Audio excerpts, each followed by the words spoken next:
हमारे चैनल से जुड़े रहने के लिए सब्सक्राइब बटन को क्लिक करें और लेटेस्ट अपडेट पाने के लिए बेल आइकन को प्रेस करें। Lookup values. So what does lookup value does? Lookup values हमारी हेल्प करता है डेटाबेस को आउटपुट सोर्स क्रिएट करने के लिए। किस टाइप का आउटपुट? लाइक आपके पास एक मेन डेटा है और सेम फाइल में आपके पास एक सोर्स डेटा भी अवेलेबल है। तो यहाँ पे डेटाबेस दो है आपके पास या फिर उससे ज्यादा भी हो सकते हैं, लेकिन इतना श्योर है कि एक मेन डेटा होता है और एक उसके रिलेटेड वैल्यूज होती है। इसमें lookup value, lookup array, column index number या फिर row index number, exact match, then approximate match, बहुत सारी चीजें पूछी जाएगी। लुकअप में दो ऑपरेटर्स होते हैं, देयर आर टू ऑपरेटर्स। एक होता है वी, एक होता है H. V stands for vertical and H stands for horizontal. अभी वी लुकअप में हमें कैसे एनालाइज करना है कि डेटा वर्टिकल है, बिकॉज वो स्टैंडिंग पोस्चर में होगा। एच लुकअप है तो वो स्लीपिंग पोस्ट पे होगा, रो वाइज होगा कंटेंट, और वी लुकअप में डेटाबेस कॉलम वाइज होता है। So we lookup, H lookup आपके कस्टमाइज्ड के डेटाबेस के हिसाब से आप उसको यूज करेंगे। लेकिन इतना याद रखना है कि जब आप वी लुकअप अप्लाई कर रहे हैं तब आपसे कॉलम इंडेक्स नंबर पूछा जाएगा फॉर्मूला में, और जब एच लुकअप अप्लाई करें तब रो इंडेक्स नंबर पूछा जाएगा अप्लाई करने के टाइम पे। अब वी लुकअप के अंदर मल्टीपल लुकअप्स भी ले सकते हैं, जरूरी नहीं है कि आपने सिंगल वैल्यूज ही दी है। लाइक एक कॉलम आपने डिसाइड करके रखा है और उस कॉलम के अंदर से आपको एक और मल्टीपल वैल्यूज को जनरेट करना है, तो that helps in V lookup and H lookup both. Lookup के साथ साथ आप इंडेक्स एंड मैच फंक्शंस को भी मर्ज कर सकते हैं। नेस्टेड लुकअप और एल्स एडवांस लुकअप। लुकअप दो ऑपरेटर्स में होते हैं, वी लुकअप, एच लुकअप। लेकिन यदि हमारे पास एक सिंगल मेन डेटा है और मल्टीपल सोर्स डेटा है, लाइक 4 से 5 अलग सोर्स डेटाबेस है और हमें अलग अलग वैल्यूज को चेक करना है, बहुत सारा मैस हो चुका है डेटाबेस में, और लुकअप की वजह से अगर वो इंटरचेंज होके सिक्योर करके अगर वो एक सिंगल फॉर्मेट में अगर आ सकता है तो उसका नाम है नेस्टेड लुकअप। इसमें आप लुकअप के अंदर लुकअप, लुकअप के अंदर इंडेक्स, इंडेक्स के अंदर मैच, फिर अंदर लुकअप, ऐसे बहुत सारे वेरिएशंस आप ओपन कर सकते हैं, इसलिए इसको नेस्टेड लुकअप बोला जाता है। अब इसमें आप मल्टीपल फंक्शंस अप्लाई करते करते एक सिंगल वैल्यू आउटपुट में मिलेगी, लेकिन वो बहुत इंपॉर्टेंट होती है। जो एक्सपीरियंस होता है एक्सेल में वो नेस्टेड लुकअप यूज करता है। Okay, so let's start with the lookup functions. Lookup function जैसे कि दो टाइप के हैं, H lookup and V lookup. H that stands for horizontal, V stands for vertical. So हम यहाँ पे प्रैक्टिकली कुछ एग्जाम्पल्स, कुछ कंडीशन सॉल्व करेंगे ताकि हम प्रैक्टिकली इस चीज़ को समझ पाए। तो जैसे कि यहाँ पे आप देख सकते हो मेरे पास दो डेटा है, टू डेटाबेस, एक सोर्स डेटा है, एक मेन डेटाबेस है। तो मेन डेटा में मुझे यहाँ न्यूमेरिकल स्कोर जानना है according the basis of ratings, और रेटिंग्स यहाँ पे दी गई है। जैसे कि यहाँ पे रेटिंग्स जो है रिपीट हुआ है, इसलिए यहाँ पे उनके एग्जैक्ट वैल्यू लिख के स्कोर रिपोर्ट लिखी गई है। नेम एकदम यूनिक कंटेंट है तो इसके ऊपर लुकअप अप्लाई नहीं हो सकता है। तो या बेसिकली ये जो डेटाबेस है ये वी लुकअप है, तो मैंने वी लुकअप को इंट्रोड्यूस करके लुकअप वैल्यू सिंगल है, दैट्स इट। तो मैंने सिंगल वैल्यू इंट्रोड्यूस करके कॉमा, अब ये same value and table array, like ये वैल्यू का एग्जैक्ट सोर्स डेटा। हमेशा याद रखना है लुकअप वैल्यू से रिलेटेड ही हमारा टेबल एरे भी बनने वाला है। तो टेबल एरे मैंने यहाँ पे जो था उसको मैंने सिलेक्ट कर दिया है और इसको हम लॉक कर देते हैं। अगर इनकेस आंसर आउटपुट में कुछ मिस्टेक्स आ रहे हैं तो हम लॉक को रिमूव भी कर सकेंगे। तो मैंने लॉक कर दिया, F4 की प्रेस करके comma. Column index number, column index number इसका मतलब क्या होता है कि जो भी आपने टेबल एरे सिलेक्ट किया है, टेबल एरे ये जो ग्रुप है, इसमें आपको फर्स्ट कॉलम वाला आंसर चाहिए कि सेकेंड कॉलम का आंसर चाहिए। तो या डेफिनेटली 100% आई एम श्योर कि मुझे जो सेकेंड कॉलम है ना इसका आंसर चाहिए, क्योंकि मैं ये आंसर्स लेके क्या करूँगी, ये तो ऑलरेडी रेटिंग्स में दिया गया है जो फर्स्ट कॉलम का डेटाबेस है, मुझे सेकेंड कॉलम का आंसर चाहिए। तो मैंने यहाँ पे लिख दिया 2 कॉमा। अगर आपको अप्रॉक्सीमेट चाहिए, लाइक ऊपर नीचे भी आंसर रहेगा चलेगा, तो 1 टाइप करना है, और आपको एग्जैक्ट वैल्यूज चाहिए तो 0, ब्रैकेट क्लोज एंड एंटर। तो यहाँ पे आप देख सकते हो फेयर 71। अब मैं इस चीज़ को ड्रैग भी कर देती हूँ, या द आंसर्स आर करेक्ट, और सारे आंसर स्टेप बाय स्टेप आ चुके हैं। ये हमने एक नॉर्मल वी लुकअप में देखा। अब मैं एक बार और डेटाबेस आपको दिखाना चाहूँगी। यहाँ पे एक और डेटा शॉर्ट एंड सिंपल मैंने बनाया हुआ है, सैलरी है, जॉब रेटिंग है और न्यू सैलरी है। तो कंडीशन कंप्लीटली आपके चॉइस के ऊपर है, आपको कैसा डेटाबेस चाहिए। मैंने कुछ सोर्स डेटा वर्टिकल रखा है, कुछ सोर्स डेटा हॉरिजॉन्टल रखा है। तो टोटल मैंने यहाँ पे ना 4 कंडीशंस रखे और वैसे भी मैं 4 टाइम्स इसको सॉल्व भी करने वाली हूँ। तो मैंने ना यहाँ पे आपको पहले बता दे रही हूँ कि मैं सैलरी और जॉब रेटिंग पे फोकस कर रही हूँ, मैं न्यू सैलरी पे कुछ नहीं करने वाली। तो यहाँ पे जो न्यू सैलरी हो या ओल्ड सैलरी है हमारी, उसमें जो वैल्यूज़ है सैलरीज का, वो फिक्स्ड सैलरी नहीं है, वो अप्रॉक्सीमेट है, क्योंकि एग्जैक्ट वैल्यूज का एग्जैक्ट डेटा नहीं बनने वाला। तो उससे थोड़ा मिलता जुलता डेटाबेस सोर्स डेटा हमने तैयार किया है कि जो भी 0 से 5,000 के बीच का सैलरी रहेगा तो 1% रेट ऑफ इंटरेस्ट रहेगा, 25,000 तक का और 35,000 तक अगर रहा तो 5%, 35,000 से 45,000 तक रहा तो 6%। तो लाइक मैंने ऐसे स्मॉल डेटाबेस के हिसाब से अप्रॉक्सीमेट डेटा बनाया है, कुछ फिक्स नहीं है। तो मैंने यहाँ पे एच लुकअप को इंट्रोड्यूस किया है।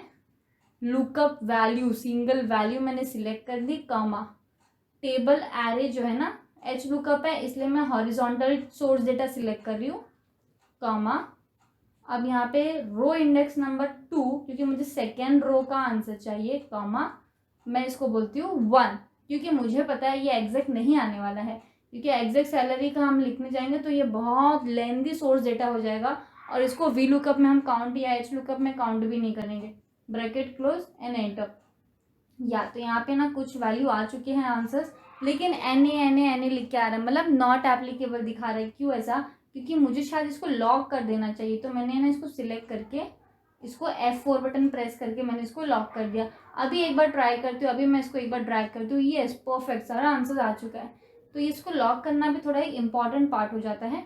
V lookup, lookup value again मैंने सेम वैल्यू सिलेक्ट कर दी, कॉमा टेबल एरे में मैंने ये टेबल सिलेक्ट करके इसको लॉक कर देती हूँ पहले, comma column index number 2, comma 1 क्यों? अप्रॉक्सीमेट मैच के लिए, एंटर। अभी वैल्यूज भी सेम टू सेम आ रही है क्योंकि सेम सोर्स डेटाबेस है, कुछ डिफरेंस नहीं है डेटाबेस के अंदर ना। वैल्यू 1 एंड वैल्यू 2 जैसे कि हमने सैलरी पे तो सॉल्व कर दिया है, दूसरी कंडीशन में जॉब रेटिंग पे आपको बताना चाहती हूँ। अब इसमें ना एग्जैक्ट होगा, क्यों पता है? क्योंकि 1 से लेके 5 तक ही नंबर है, उसके ज़्यादा है नहीं, और मैंने 1 से 5 का सोर्स डेटा भी तैयार करके रखा है, वर्टिकल में भी और हॉरिजॉन्टल में भी।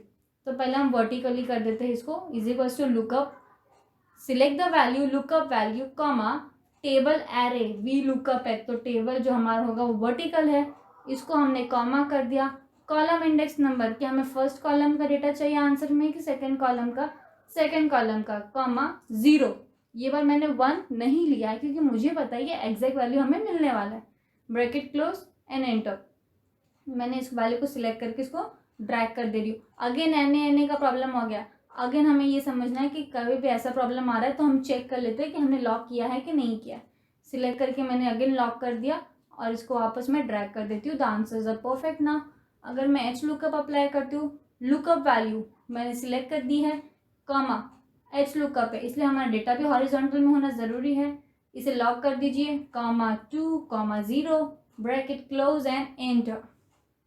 यहाँ पे हम लोग ने 4 कंडीशन सॉल्व किए back to back. Now task of lookup, task of lookup में क्या दिया गया है? यहाँ पे ऑलरेडी एक आंसर मैंने ला चुकी हूँ और एक आंसर मैंने तक लाया नहीं है, तो मैं आपको यहाँ पे एक्सप्लेन कर देती हूँ। यहाँ पे स्पीड दिया हुआ है और यहाँ पे एनिमल्स की नेम दी हुई है, like according to the animals name वहाँ पे स्पीड भी दी गई है। तो इधर मुझे जानना है कि जो स्पीड MPH 200 है वो एनिमल कौन है। तो मैंने यहाँ पे इंट्रोड्यूस कर दिया वी लुकअप, क्योंकि डेटाबेस वर्टिकली है और लुकअप वैल्यू है मेरी 200, क्योंकि मुझे डेफिनेटली मुझे स्पीड के थ्रू एनिमल का नेम जानना है, कॉमा टेबल एरे मैंने सिलेक्ट कर दी क्योंकि मेरे पास एक ही टेबल है और कोई चांस ही नहीं है। वैल्यूज को सिलेक्ट कर दिया और मैं इसको लॉक नहीं कर रही क्योंकि मुझे सिंगल वैल्यू चाहिए, मैं इसको ड्रैग भी करने वाली नहीं हूँ, कॉमा कॉलम इंडेक्स नंबर, मुझे फर्स्ट वैल्यू जानना है कि सेकेंड वैल्यू जानना है, फर्स्ट की सेकेंड? डेफिनेटली मुझे सेकेंड वैल्यू जानना है, तो मैंने कर दिया कॉमा के बाद इसको 2, कॉमा 0 एग्जैक्ट वैल्यू, एंटर। तो स्पीड MPH 200 जो एनिमल है वो है पेरिग्रिन फैल्कन। इन केस अगर आप 200 के बदले यहाँ पे 42 टाइप करते हो जो कि यहाँ पे दिया है ग्रे फॉक्स, एंड एंटर करते हो तो ऑटोमेटिकली आंसर्स जो है ना वो अपडेट हो जाएगा। That's it. मैं एक और चीज़ आपको इसमें इंट्रोड्यूस करना चाहूँगी, जिसका नाम है V lookup with multiple columns. यहाँ पे आप देखोगे 3 डिफरेंट डेटाबेस है, 1, 2 एंड 3। कंडीशन क्या है, late me explain you very well. हमारी कंडीशन ये है कि जो अकॉर्डिंग टू द एम्प्लॉय की जो कोड है, ये एम्प्लॉयज़ की जो कोड है, ये उनकी आवर्स, उनकी पे रेट, उनका ग्रॉस पे और उनका डिपार्टमेंट और उनका स्टेट दिया गया है। तो मुझे यहाँ पे क्या निकालना है, रीजनल टैक्स रेट। और रीजनल टैक्स रेट जो है ना वो यहाँ पे दिया गया है, इस डेटाबेस के अंदर दिया हुआ, आप देख सकते हो MNOPQRSTU, यहाँ पे इसके अंदर रीजनल टैक्स रेट दिया गया। और रीजनल टैक्स रेट तक पहुँचने के लिए आपको डिपार्टमेंट्स पे कॉन्सेंट्रेट करना है, जो कि 8 तक है, और डिपार्टमेंट इसके अंदर है। तो पहली चीज़ आपको डिपार्टमेंट भी देखनी है, और दूसरा रीजनल टैक्स रेट तक पहुँचने के लिए आपको रीजियन भी चेक करना है, region SE, PC, SW, MT, MA, MW और NE। और जो ये रीजन है ना, ये यहाँ पे दिया हुआ है, जो कि स्टेट से रिलेटेड है, और स्टेट का रिलेशन यहाँ पे है। इन शॉर्ट में ये कहना चाहती हूँ कि जो डिपार्टमेंट है वो इस डेटाबेस से रिलेटेड है यहाँ पे, और जो स्टेट है वो इस डेटाबेस से रिलेटेड है। इसलिए एक सिंगल डेटा का 2 सोर्स डेटा है। अगर एक सिंगल डेटा का 2 सोर्स डेटा है, 2 सोर्स डेटा, तो हमें यहाँ पे मल्टीपल वी लुकअप अप्लाई करना है, क्योंकि डेटाबेस वैसे ही वर्टिकल है, इसलिए हम लोग वी लुकअप ले रहे। अगर ये हॉरिजॉन्टली होता तो H लुकअप लेते। हम यहाँ पे सॉल्व कैसे करेंगे, मैं यहाँ पे फॉर्मूला को इंट्रोड्यूस कर रही हूँ, इसके अंदर भी फॉर्मूला को इंट्रोड्यूस कर रही हूँ। पहले हम स्मॉल चीज़ सॉल्व करेंगे, लुकअप का। लुकअप वैल्यू सिंगल, कामा, मैं टेबल एरे J और K साथ में सिलेक्ट करके इसको लॉक कर दे रही हूँ, कॉमा, कॉलम इंडेक्स नंबर 2 ले रही हूँ, क्योंकि स्टेट तो ऑलरेडी दिया गया हमारे पास, हमें सेकेंड वैल्यू जाननी है। तो मैंने 2, 0 ब्रैकेट क्लोज, कॉमा। यहाँ पे आप देखोगे मैंने एक वी लुकअप सॉल्व कर चुकी हूँ, सिर्फ एक वी लुकअप और बाकी है, ध्यान से देखिए। अभी यहाँ पे पूछा जा रहा है table array. Table array definitely yes, मेरा एक ही टेबल बचा है अभी, तो मैंने इसको भी दे दिया, इसको लॉक करके, comma. Very important, column index number. यहाँ पे कॉलम इंडेक्स नंबर आपको 2, 3, 4 या 1 या 2 आपको ये नंबर्स प्रेस नहीं करना है। क्यों? क्योंकि अगर आपने 2 नंबर दे दिया तो एक्सेल को कैसे आइडेंटिफाई करेगा, according to the state, according to the department, क्योंकि यहाँ पे देखोगे रीजन और डिपार्टमेंट्स दोनों चेक करना ज़रूरी है। इसलिए मैंने कॉलम इंडेक्स नंबर को ना यहाँ पे डिपार्टमेंट सिलेक्ट किया और मैंने बोला +1। Why, let me explain. क्योंकि जो भी हमने यहाँ पे जो वैल्यू दी है ना टेबल एरे की जो भी मैंने वैल्यू सिलेक्ट की है उसी से रिलेटेड होता है हमारा कॉलम इंडेक्स नंबर, राइट। तो ये वैल्यू जो मैंने सिलेक्ट की है उसके बेसिस पे मैं एक्सेल को कमांड दे रही हूँ कि जो भी मेरी सिलेक्टेड वैल्यू यहाँ पे जो इस कॉलम में होगी उससे ना एक कॉलम स्प्लिट कर दो, मतलब यहाँ पे मेन डेटा सोर्स में एक कॉलम स्प्लिट कर देना और ये वैल्यू को भी चेक करना और एक कॉलम स्प्लिट करो, मतलब ये जो M का सेक्शन है ना उसको स्प्लिट कर दो। ये करके मैंने कॉमा करके 0 कर दिया एग्जैक्ट वैल्यूज़ के लिए, ब्रैकेट क्लोज एंड एंटर, और इस चीज़ को मैं ड्रैग कर दे रही हूँ। आंसर एकदम करेक्ट आ जाएगा यहाँ पे। ये मल्टीपल लुकअप है, मल्टीपल लुकअप्स। इसके ऊपर हम लोग और भी एडवांस फंक्शंस और भी कंडीशंस है जो हम कुछ और सेक्शंस में इसको देखेंगे।